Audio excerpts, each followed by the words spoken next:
নমস্কার বন্ধুরা, আপনারা দেখছেন পারফেক্ট পলিটিক্স, সাদা বাংলায় রাজনীতির কথা।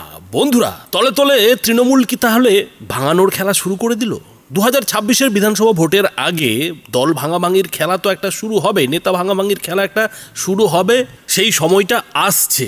কিন্তু আজকে হঠাৎই প্রিয়ঙ্কা টিবরেওয়ালের একটা পোস্ট, যে পোস্ট কিন্তু জল্পনার জন্ম দিয়েছে যে তৃণমূল কিন্তু তলে তলে বিজেপিতে ঠোকর মারা শুরু করে দিয়েছে, বিজেপি নেতাদের একটা ভাঙানোর চেষ্টা শুরু করে দিয়েছে। আর এমনটাই কিন্তু দেখা যাচ্ছে প্রিয়ঙ্কা টিবরেওয়ালের ক্ষেত্রে।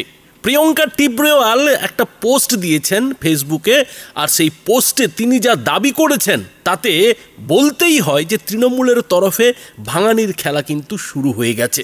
প্রিয়ঙ্কা টিবরেওয়াল যেটা বলছেন যে তাকে তৃণমূলের তরফ থেকে ভাঙানি দেওয়ার চেষ্টা করা হয়েছে, এবং সেই পোস্টে তিনি এটাও লিখছেন যে তৃণমূলের গুন্ডা দালালরা আমাকে কিনতে চেয়েছে, মিথ্যা প্রলোভন দেখিয়েছে, কিন্তু আমি বিক্রি নই এবং কখনোই হব না। আমি প্রিয়ঙ্কা টিবরেওয়াল, আমার নিজের নীতিবোধ, মর্যাদা ও অহংকার আছে। আমি রাজনৈতিকভাবে স্বাধীনভাবে সিদ্ধান্ত নিই এবং আমার কণ্ঠস্বর সেই স্বাধীনতার প্রতীক। যে মানুষরা সত্য ও ন্যায়ের পাশে থাকবে তাদের জন্য আমি দাঁড়াবো।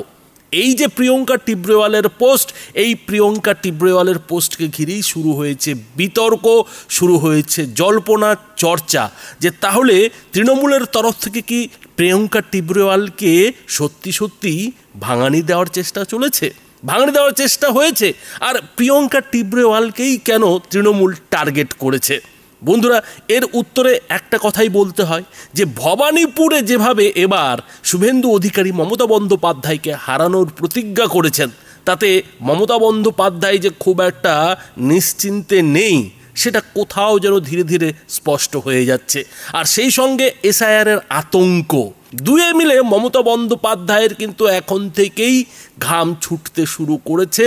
আর সেই কারণেই হয়তো প্রিয়ঙ্কা টিবরেওয়ালকে প্রথমে টার্গেট করা হয়েছে, এমনটাও কিন্তু হতে পারে।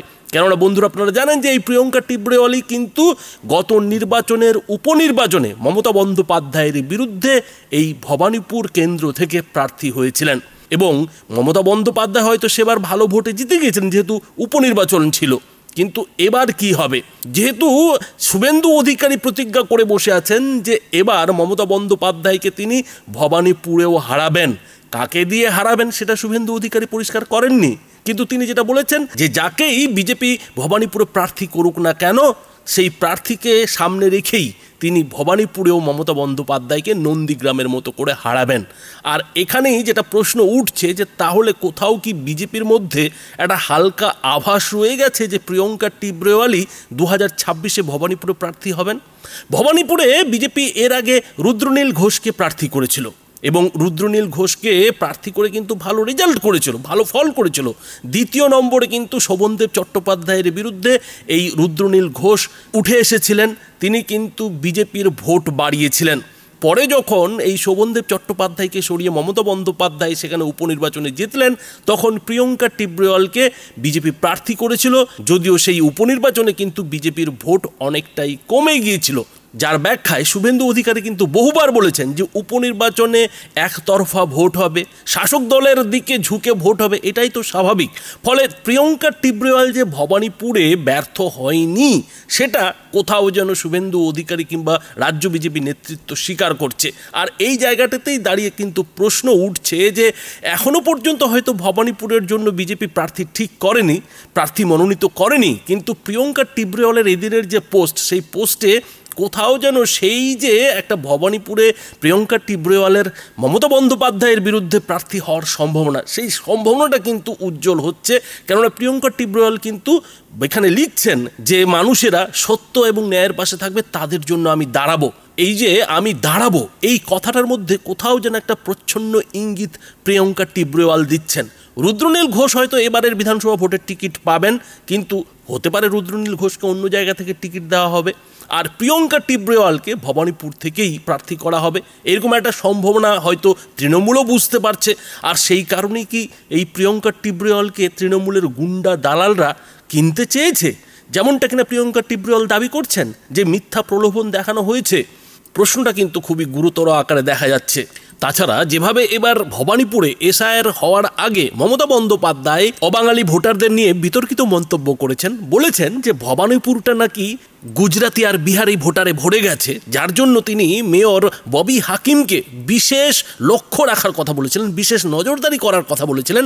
তাতে তো একটা জিনিস পরিষ্কার যে মমতা বন্দ্যোপাধ্যায়ের জন্য তার ভবানীপুর আসন কিন্তু সুরক্ষিত মনে হচ্ছে না। মমতা বন্দ্যোপাধ্যায়ের কোথাও মনে হচ্ছে যে এই অবাঙালি ভোটাররা ভবানীপুরে বড় একটা কিন্তু পরিবর্তন করে দিতে পারে, বড় একটা কিন্তু অঘটন ঘটিয়ে দিতে পারে।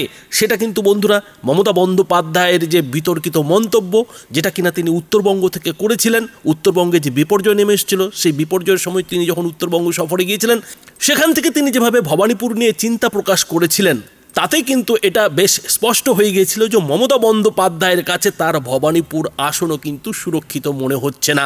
আর সেই সুরক্ষিত মনে না হওয়ার পেছনে একটাই কারণ, যেটা কিনা মমতা বন্দ্যোপাধ্যায়ের মন্তব্যেই স্পষ্ট হয়ে গিয়েছিল, সেটা হচ্ছে সেই গুজরাতি, বিহারি, বাঙালি ভোটাররা, যারা কিনা প্রিয়ঙ্কা টিব্রেওয়ালের মতো বিজেপির প্রার্থীকে সমর্থন করে দিতে পারে, সমর্থন কিন্তু পুরোপুরিভাবে দিতে পারে। আর সেটাই হয়তো কোথাও তৃণমূলকে অস্বস্তিতে রাখছে, তৃণমূল নেত্রী মমতা বন্দ্যোপাধ্যায়কে চিন্তায় ফেলেছে।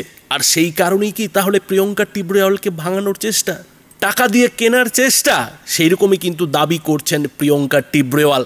আর এটা যদি সত্যি হয়, প্রিয়ঙ্কা টিব্রেওয়ালের যদি দাবি সত্যি হয়, তাহলে কিন্তু বলতেই হয় বন্ধুরা যে তৃণমূলের তরফ থেকে কিন্তু এরই মধ্যে টাকার খেলা শুরু হয়ে গেছে। তৃণমূল যতই বলুক যে বিজেপির কাছে তো অনেক টাকা, বিজেপি নাকি এইসব বিধায়ক সাংসদদের কিনে নিতে পারে, কিন্তু সত্যি কথা বলতে তৃণমূলের কাছেও কম টাকা নেই। তৃণমূল যেভাবে এই পশ্চিমবঙ্গে শুধুমাত্র শাসন করেই 1600 কোটি টাকা, মানে সরকারিভাবে যেটা হিসেব, সেই টাকা জমিয়ে ফেলেছে, তাতে তো বলতেই হয় যে বিজেপি, কংগ্রেস, সিপিএম তার কাছে কোন ছাড়। তৃণমূলের কাছে যে টাকা আছে, অন্তত পশ্চিমবঙ্গের মতো মরা রাজ্য থেকেও যে ভালো দল চালাতে পারছে, সেটা কিন্তু চারটিখানি কথা নয়, সেটা কিন্তু টাকা না থাকলে হয় না। আর বিজেপির টাকা যদি সত্যি সত্যি কেন্দ্র থেকে আসেও, সেই টাকা কবে আসবে, কবে সেই টাকা কাজে লাগবে, সে নিয়ে কিন্তু বহুবার প্রশ্ন উঠেছে। এবং বিজেপির অন্দরমহলেই কিন্তু এ নিয়ে বিতর্ক রয়েছে যে কেন্দ্র থেকে ভোটের আগে নির্বাচনী খরচার জন্য ঠিকঠাক সময়ে টাকা আসে না। আর টাকা যদিও বা আসে, সেই টাকা কে খায়, কোথায় যায়, কোন কাজে লাগে, কেউ ভালো মতো জানে না। যে কারণে কিন্তু আজও এ রাজ্যে বিজেপির সংগঠন দুর্বল হয়ে পড়ে রয়েছে, অন্তত তৃণমূলের তুলনায় এখনও বিজেপি সেই টাকার খেলাতে পিছিয়ে রয়েছে। ফলে এই যে প্রিয়ঙ্কা টিব্রেওয়ালের মন্তব্য, পোস্ট, তাতে একটা তো জিনিস পরিষ্কার হয়ে যাচ্ছে যে অভিষেক বন্দ্যোপাধ্যায় যেভাবে মাঝে মাঝেই হুমকি কিংবা হুঁশিয়ারি দেন যে বিজেপির 40 জন বিধায়ক তাদের সঙ্গে যোগাযোগ রাখছে, তৃণমূলের সঙ্গে যোগাযোগ রাখছে, এবং দরজা খুলে দিলেই নাকি তারা হুড়হুড় করে ঢুকে পড়বে। আর সেটা কি করে সম্ভব হবে, তার কোথাও একটা উদাহরণ কিন্তু প্রিয়ঙ্কা টিব্রেওয়ালের এদিনের যে পোস্ট, সেই পোস্টের মধ্যে পাওয়া যাচ্ছে।